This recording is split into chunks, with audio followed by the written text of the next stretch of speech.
আগে সরকার কিছু ব্যবস্থা করেছে? কিচ্ছু করেনি, কিচ্ছু করেনি, সব ঢপে চপ। বুঝতে পারছেন? ডুয়ার্সের চিলাপাতার জঙ্গল সাফারিতে দেখা হলো মা হাতির সাথে বাচ্চা হাতির। চিলাপাতার জঙ্গল সাফারি দারুণ এনজয় করলাম। জিপ সাফারিতে গাইড দাদাও বেশ ভালো ছিলেন, সমস্ত কিছু বিস্তারিতভাবে বোঝাচ্ছিলেন। চিলাপাতার জোনাকি হোমস্টে থেকে জিপ সাফারির ব্যবস্থা করে দিয়েছিলেন। জঙ্গল সাফারি কিভাবে বুকিং করা যাবে, খরচ কত লাগবে, গাইডের চার্জ কত, সব জানাবো এই ভিডিওতে। সঙ্গে থাকো, চলো আমাদের সাথে। আর হ্যাঁ, জোনাকি হোমস্টের মোবাইল নাম্বারও ভিডিওতে জানিয়ে দেব। তোমরা এখন দেখছো সফর সঙ্গী, সীমানা ছাড়িয়ে চলো না হারিয়ে। Good morning. সকাল সকাল তৈরি হয়ে গেছি চিলাপাতায় জঙ্গল সাফারি করবার জন্য। সময় ভোর 4:58, আর আমরা তৈরি হয়ে গেছি জঙ্গল সাফারি করবার জন্য। আজ করব চিলাপাতায় জঙ্গল সাফারি। এই ভোর 5:15 আমাদের গাড়ি আসার কথা, আমরা তারই জন্য ওয়েট করছি। আর চারিদিকের প্রাকৃতিক শোভা, সেটা সত্যি ভীষণ মন কাড়ে। দেখো, অসাধারণ।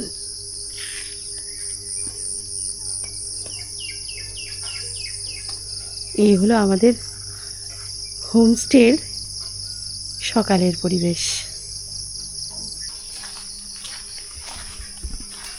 কাল সারা রাত বৃষ্টি হয়েছে, সারা রাত ঝমঝমিয়ে বৃষ্টি। এত বৃষ্টি বলার মতো নয়। আমি তো ভাবছিলাম জঙ্গল সাফারি কী করে হবে। যাই হোক, এখন সকালের দিকটায় বৃষ্টি কমেছে, আকাশও মোটামুটি পরিষ্কার হয়েছে। আশা করছি আমাদের জঙ্গল সাফারি ভালোই হবে, কি বলো?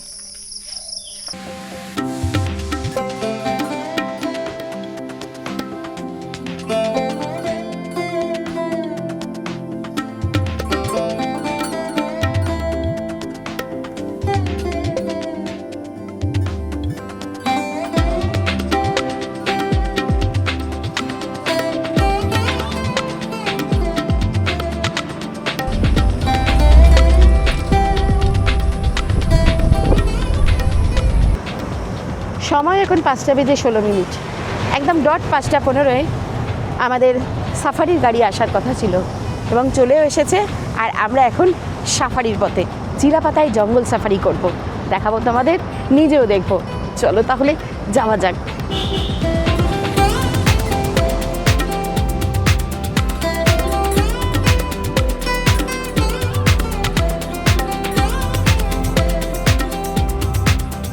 আমাদের গাড়ি এখন পৌঁছে গেছে চিলাপাতা রেঞ্জ অফিসে, আর এখান থেকেই আমাদের জঙ্গল সাফারির টিকিট বুক হবে।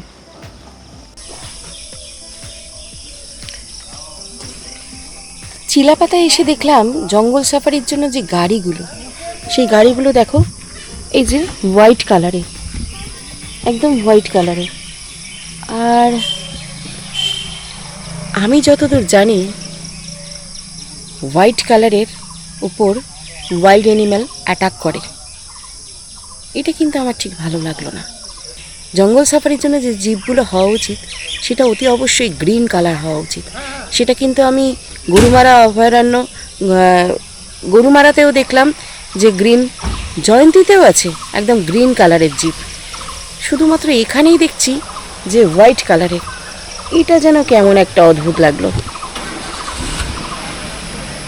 এই জিপ সাফারি করার জন্য আমাদেরকে একটা জিপ নিতে হবে, আর তাছাড়াও জিপ তো নিতেই হবে, তার সঙ্গে একটা গাইডও নিতে হবে।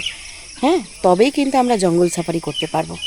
আর এখানে জিপের ভাড়া এবং গাইডের চার্জ সব কিছুই ইনক্লুডিং থাকবে। মানে একদম গাইড কিন্তু ম্যান্ডেটারি, গাইড লাগবেই, না হলে কিন্তু জঙ্গল সাফারি করা যাবে না।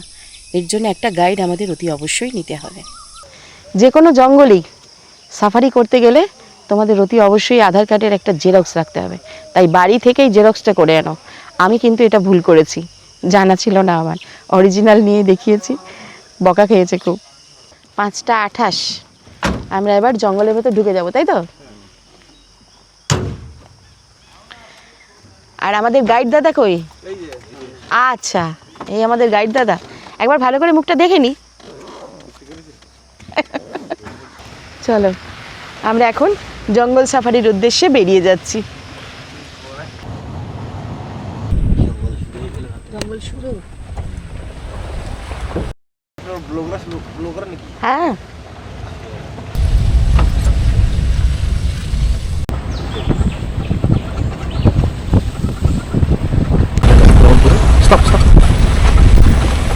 ম্যাডাম এখানে দেখেছেন না এই যে ওয়ালগুলো, এই যে ওয়াল, এটা মানে এখানে অনেক পুরনো, এটা এখানে ফোর্ট ছিল, দুর্গ ছিল, সেই দুর্গের প্রাচীর, ওই যে দেখেছেন না রুইন্স আছে, এটা মোস্ট প্রবাবলি 17th সেঞ্চুরি আগে তৈরি লোকেরা বলেন।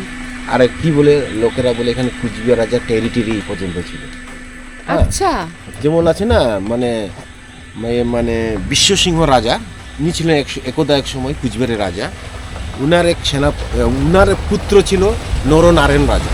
সেই নরনারায়ণ রাজার সময়কার এটা তৈরি। তাহলে বিশ্বসিংহের পুত্র ছিল, এখনো তার ভগ্নাবশেষ পড়ে বুঝতে পেরেছেন? রয়েছে। হ্যাঁ, তখন ছিল নরনারায়ণ রাজা, বুঝতে পেরেছেন? নরনারায়ণ ছিল কুচবিহারের রাজা। আগে তো এখান থেকে ভুটান তো 36 কিলোমিটার দূর এখান থেকে রয়েছে। তো তারপরে তো কুচবিহার ভুটান রাজা থাকতেন, ঠিক আছে? এখানে ছিল সেই সময় নরনারায়ণ রাজা। উনার এক সেনাপতি ছিলেন বীর যোদ্ধা, যার নাম হল শুক্লধর, ডাক নাম হল চিলা। উনি ভেবেছিলেন যে আমার জায়গাটাকে যেন ওরা দখল করতে না পারে। আর এই দিকটা হচ্ছে রেন ফরেস্ট। রেন ফরেস্ট মানে রেন ফরেস্ট কথার অর্থ কিন্তু যে বৃষ্টির জঙ্গল তা কিন্তু নয়। হ্যাঁ, তা এটা রেন ফরেস্ট হচ্ছে কাইন্ড অফ ফরেস্ট, ফরেস্টের নাম, এটা হচ্ছে রেন ফরেস্ট।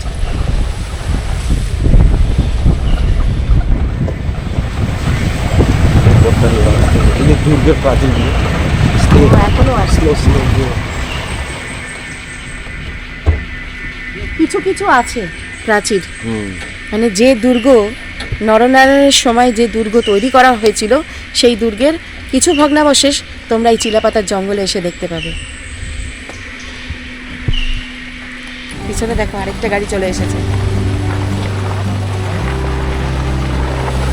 छोटी छोटी राहें मिलके कहीं दूर दूर मंजिल पर जाएगी, कभी छाँव छाँव कहीं धूप सताएगी। लंबी लंबी दूरी भी यूं ही चलते चलते कम होती जाएगी, कभी छाँव छाँव कहीं धूप सताएगी। सफर अनजाना सा है, रास्ता बेगाना सा है, हर मोड़ मोड़ पे कुछ नया सा है, हर मोड़ मोड़ पे कुछ नया सा है। सफर अनजाना सा है, रास्ता बेगाना सा है, हर मोड़ मोड़ पे कुछ नया सा है, हर मोड़ मोड़ पे कुछ नया सा है। এখানে আমাদের গাড়ি কিন্তু খুব জোরে ছুটছে, এখানে কোনো রকম ভাবে দাঁড়াবার অপশন নেই। একেবারে বলে দেওয়া আছে বোর্ডেতে যে ডোন্ট স্টপ। আমরা এখন যাচ্ছি ওয়াচ টাওয়ারের দিকে, জঙ্গলের ওয়াচ টাওয়ার। কাল সারা রাত প্রচণ্ড বৃষ্টি হয়েছে, আমি খুব টেনশনে ছিলাম যে জঙ্গল সাফারি করতে পারবো তো, জানি না কি হবে। তবে হ্যাঁ, সকালবেলায় বৃষ্টি কমেছে, বৃষ্টি কমলেও তবে জঙ্গলের দিকে পশু পাখি দেখা যাবে কি না একটু সন্দেহ আছে। তার কারণ হচ্ছে তারাও তো বৃষ্টিটাকে কোথাও না কোথাও মাথা গুঁজে একটু ভালোভাবে রয়েছে না, সেই জন্য আশেপাশে দেখা যাবে কি না কতটা সেটা নিয়ে আমরা একটু কনফিউশনে আছি। তবে এই জঙ্গল সাফারি কিন্তু বেশ মজা লাগছে, দারুণ এনজয় করছি আমি।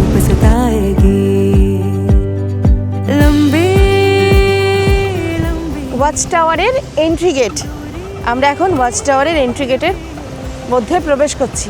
चलते चलते कम होती जाएगी, कभी छाँव छाँव कहीं धूप सताएगी, सफर अनजाना सा है, रास्ता बेगाना सा है, हर मोड़ मोड़ বানিয়া নদীর উপর থেকে কাঠের ব্রিজ পার হয়ে এগিয়ে চলল আমাদের সাফারির জিপ। सफर अनजाना सा আচ্ছা, এই যে জন্তু জানোয়ার জীবজন্তু থাকে জঙ্গলের ভিতরে, এরা কি শুধু ওই জঙ্গলের ভিতরে যা ফলমূল ওইসব হয় গাছের পাতা এইসবই খেয়েই থাকে, নাকি ফরেস্ট ডিপার্টমেন্ট থেকে কিছু এদের জন্য কিছু সংগ্রহ করে রাখা হয়? না, এখানে আপনার ওয়াইল্ডে অ্যানিমাল বলতে আমরা কি বোঝাই, এটা হচ্ছে টোটালি যে হার্বিভোরাস এসে কার্নিভোরাস বুঝতে হবে। এটা হার্বিভোরাস এখানে বেশি আছে, যেমন হার্বিভোরাস কারা, যারা গাছের পাতা ঘাস এইসব খেয়েই বেঁচে থাকে। এই সমস্ত হলো হাতি। কোন কোন অ্যানিমাল খায়, যেমন হাতি, বাইসন, এগুলা খায়। হাতি, বাইসন, আপনার হরিণ, এগুলা তৃণভোজী, এগুলা একদম তৃণভোজী।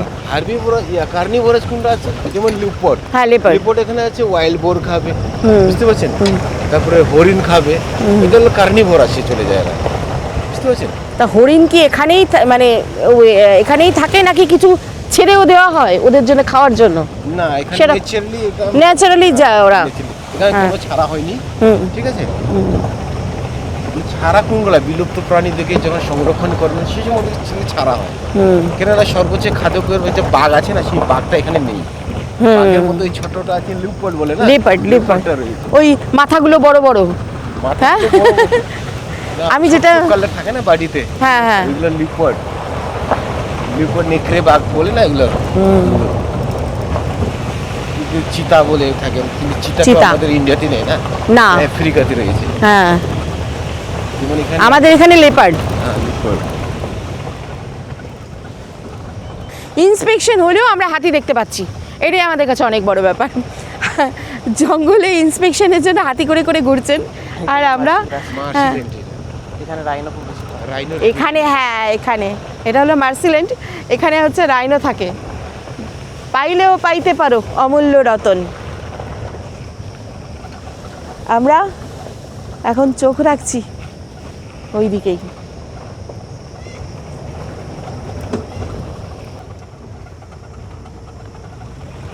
কিছু দেখলেন? দুটো হাতি দেখেছি। কোথায় দুটো হাতি দেখেছে? রাইনো নাকি নাকি এটা রাইনো নাকি? মনে হয় রাইনো রাইনো চলো চলো চলো, রাইনো রাইনো। রাইনো দেখেছেন? হ্যাঁ হ্যাঁ হ্যাঁ। ওয়ার টাওয়ারে দেন, শুট ভালো হয়। ওয়াচ টাওয়ার এসে গেছে। ওয়াচ টাওয়ার থেকে দেখি চলো কিছু দেখা যায় কি।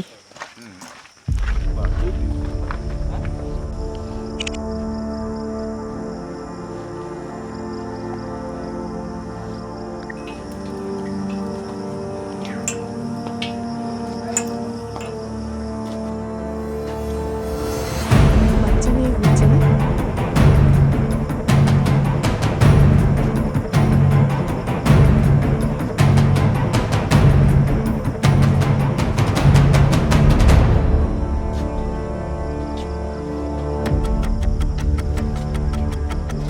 সিঁড়িগুলো খাড়া খাড়া, ওকে কোলে নিয়ে নাও।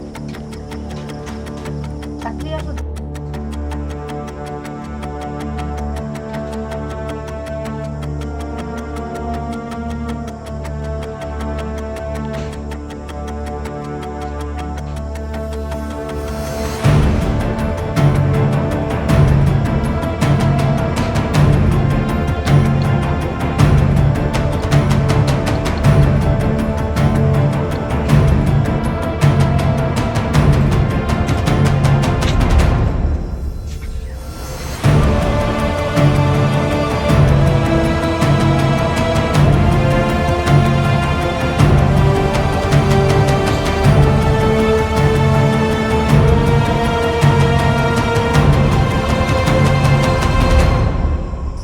চলো, দুটো হাতি পেলাম।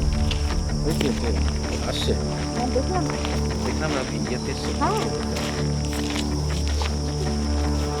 বিএসএল এই জঙ্গল সাফারি কিভাবে বুকিং করবে, কত খরচা, গাইড চার্জ কত, সব জানাবো হোমস্টেতে ফিরে। সঙ্গে থাকো।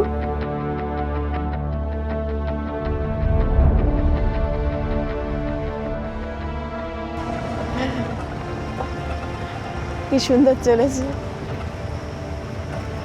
দেখছো, এরকম ভাবে যদি আমি দাঁড়াতে পারতাম, পারবো না।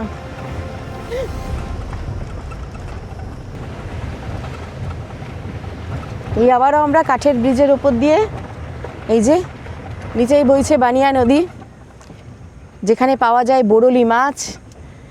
এই বোরলি মাছ কিন্তু এখানে স্পেশাল, হ্যাঁ। আর এই বানিয়া নদীতে কিন্তু সেই বোরলি মাছ পাওয়া যায়, স্পেশাল জিনিস। সবটাই বেশ ভালো। আমাদের জঙ্গল সাফারি কিন্তু আমার মনকে ভরিয়ে দিয়েছে, এটা বলতেই হবে। তবে একটা কথা আমার মনে হচ্ছে, সেটা হচ্ছে এই ড্রাইভার দাদা আর গাইড দাদার একটা ইউনিফর্ম সরকার থেকে দেওয়া উচিত। কি বলেন আপনারা, কি বলেন? যদি থাকে এটা দুর্গন্ধ হয়ে যায়। আছে, এটা করি নে, আমি নিজেটা মানে দুটো থাকবে, দুটো সেট থাকবে। একটা সেট হচ্ছে পরবে, একটা সেট ওয়াশ করবে, এরকম। আর তাতে কি হবে, তোমাদের একটা প্রমিনেন্সি বোঝা যাবে। তোমরা ফরেস্ট রেঞ্জের ভিতরে এইভাবে জঙ্গল সাফারি করাচ্ছ নিজেদের রিস্ক নিয়ে, তাই কি না?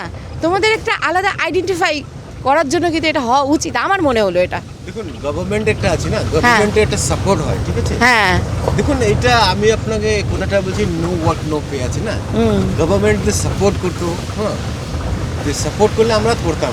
এখন গভর্নমেন্ট সাপোর্ট করে না, এখন ট্যুরিজম সেরকম হয় না। আপনি আচ্ছা। জানেন বিগত এই 2 বছর থেকে ট্যুরিজম সেরকম ফ্লারিশ হয়নি এই জায়গাগুলোতে। মানে হিউজ পটেনশিয়াল আছে, কিন্তু ফ্লারিশ হয় নাই। তো ফ্লারিশ যখনই কোনো একটা কাজে সারা বছর আমি নিযুক্ত থাকবো, তাহলে আমরা কি আছে, নিজের ইয়েটাকে না, মানে ড্রেস আপের জন্য চিন্তা ভাবনা করতে লাগবে না। আমরা এটা আমরা খুব পারদর্শী, ঠিক আছে? যখন আমরা অনেক অনেক গাইড, আমরা নিজেকে পরিচয় দিতে যে না আমি এটা স্পেশালাইজ করেছি, এটা করেছি। কিন্তু না, আপনি কোনো ড্রেস আপ কিছু করলে কি আছে, কোনো বাটারফ্লাই যদি মাঠ পারলি করে শুয়ে শুয়ে ফটোগ্রাফি করতে লাগে, বুঝতে পারছেন? অনেক জিনিস আছে এখানে।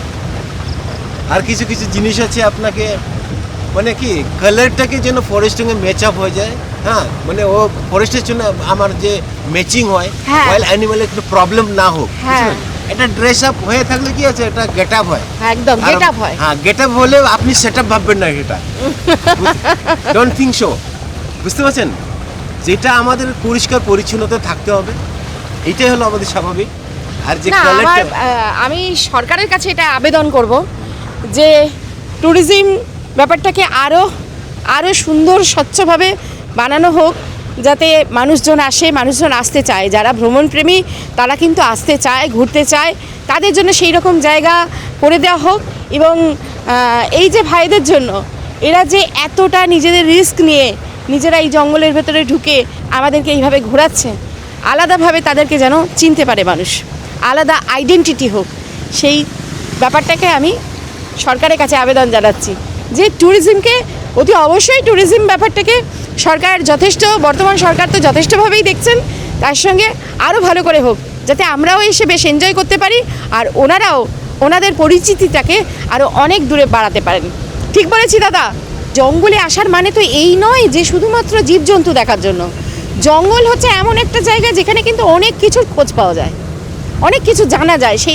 সেই তথ্যগুলো যদি মানুষের কাছে তুলে ধরা হয়, তাহলে আমার মনে হয় না শুধু পশু পাখি দেখার জন্য এখানে আসবে, তাই কি না? রাইট। দেখুন, এখানে তো আপনি ফরেস্টে অ্যানিমাল তো থাকবে না, জঙ্গল যেখানে থেকে ফ্লোরো ফানা যেখানে থাকবেই, ফ্লোরো তাহলে ফানা হবে না, এটা হলো মিক্সড, এটা কেমিস্ট্রি, এটা বুঝতে পারছেন?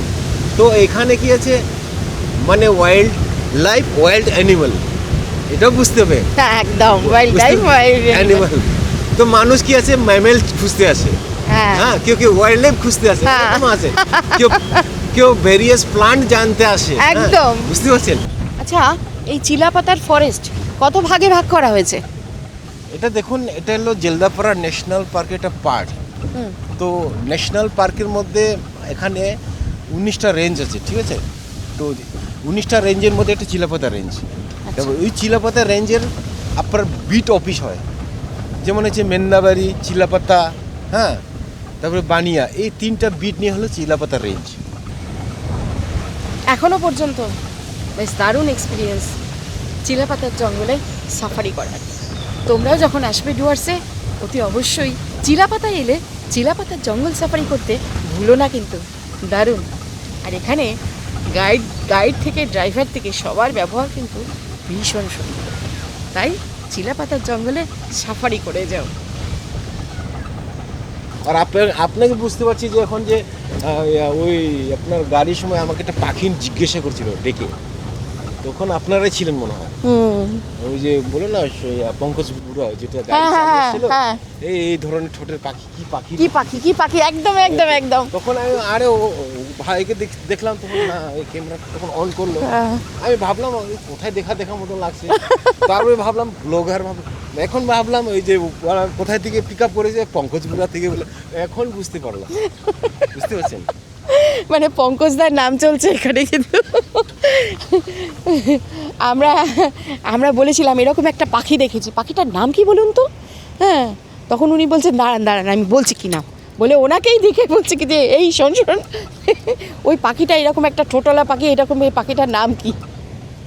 এই তাই পঙ্কজদার নাম হচ্ছে এখন আমাদের। ফুলে যখন যাবে কি আছে, সেই ফুলের ফল হবে, সে ফলকে খাবে, পাখি খাবে, তাই কি না? তো সে পাখি সেই ফল খেয়ে অন্য জায়গায় পটি করবে, তারপরে গাছ হবে। একদম, তাই না? এই যে ইকোসিস্টেমটা এরকম, ইকোসিস্টেম এটাই। এটা বলছি না, no birds no plan, no plan no rain, no rain no water, no water no life, তাই কি না? আর সেটাই আমরা আমাদের মতো প্রজাতি মানুষ যেটা শেষ করি। তবে এটা শুনে খুব খারাপ লাগলো যে তোমরা মানে পার্মানেন্ট নও। না এই পার্মানেন্ট হওয়া খুব দরকার, তাই নয় কি? দেখো, এই পার্মানেন্ট হওয়াটা কিন্তু খুব দরকার। এই ভাইরা এত রিস্ক নিয়ে জঙ্গলের ভেতরে ঢুকে সবাইকে, মানে মানুষজন যারা আসছেন, টুরিস্ট যারা আসছেন, তাদের জন্য তাদেরকে এত গাইড দিয়ে তাদের সমস্ত রিস্ক তারা মাথার উপর তুলে নিয়ে আসছে, তাদের একটা কিন্তু নিয়ে ভাবা উচিত, গভর্নমেন্টের একটা ভাবা উচিত। তবে নতুন সরকার এসেছেন, দেখা যাক কী হয়। আগের সরকার কিছু ব্যবস্থা করেছে? কিচ্ছু করেনি, সব ঢপে চপ। বুঝতে পারছেন, আমাদের মানে প্লাস্টিক করে ফেলেছে, বুঝলেন? প্লাস্টিকের মূল্য যখনই থাকে, আমরা যখন কোনো দোকান থেকে কোনো জিনিস কিনে থাকে, প্লাস্টিক খুব ভালো কাজ করে। যখন বাড়িতে নিয়ে কোনো ওই জিনিসটা খেয়ে ফেলে দেন, ওই প্লাস্টিক কোনো মূল্য থাকে না, তখন আমরা ডাস্টবিনে ফেলে দিই বা পুড়িয়ে দিই, তাই কি না? লাইফটা হলো এরকম। এটা সত্যিই খুব দুঃখজনক। যারা আমাদেরকে আনন্দ দিচ্ছে, আমরা আসছি, হ্যাঁ, হাজার হাজার টাকা খরচা করে আমরা আনন্দের আশায়, আর সেই আনন্দ কিন্তু এই ভাইরা দিচ্ছে। আর এই ভাইদেরই জীবনযাত্রাটা দেখো কেমন, এখনও কোনো পার্মানেন্ট ব্যবস্থা নেই। এটা কিন্তু আমার তরফ থেকে আমি সরকারের কাছে আবেদন জানাচ্ছি। চিলাপাতার জঙ্গল সাফারি এবারের মতো কমপ্লিট হলো, আর আমরা এখন জঙ্গল থেকে বেরিয়ে গেছি। এরপর আমরা হোমস্টের পথে যাব। এসে গেছি আমরা আমাদের হোমস্টেতে। না, এখন আমাদের দিতে হবে ফিডব্যাক, আমরা জঙ্গল সাফারি কেমন করলাম তার ফিডব্যাক। আর তার ফিডব্যাক আমার ছেলে দিচ্ছে। ওর তো এমনি ভীষণ ভালো লেগেছে। ভালো লেগেছে তো? খুব সুন্দর লেগেছে। আমার ছেলে ফিডব্যাক দিচ্ছে যে জঙ্গল সাফারি এক্সিলেন্ট লেগেছে, সত্যি এক্সিলেন্ট লেগেছে। আমরা প্রচুর জীবজন্তু, ওয়াইল্ড অ্যানিম্যাল দেখলাম না তো কি হয়েছে, কিন্তু আমরা অনেক কিছু পেলাম, অনেক কিছু জানলাম, অনেক কিছু দেখলাম, অনেক কিছু উপলব্ধি করলাম। তাই তোমরাও চিলাপাতা এলে এই জঙ্গল সাফারিটা করতে ভুলো না, খুব ভালো লাগবে তোমাদেরও। এমন যদি একটা গাইড দাদা পাও তাহলে তো আর কথাই নেই, আমরা কিন্তু বেশ খুশি। আমরা এসে গেলাম আমাদের চিলাপাতা হোমস্টেতে, আমরা যেখানে রয়েছি সেখানে।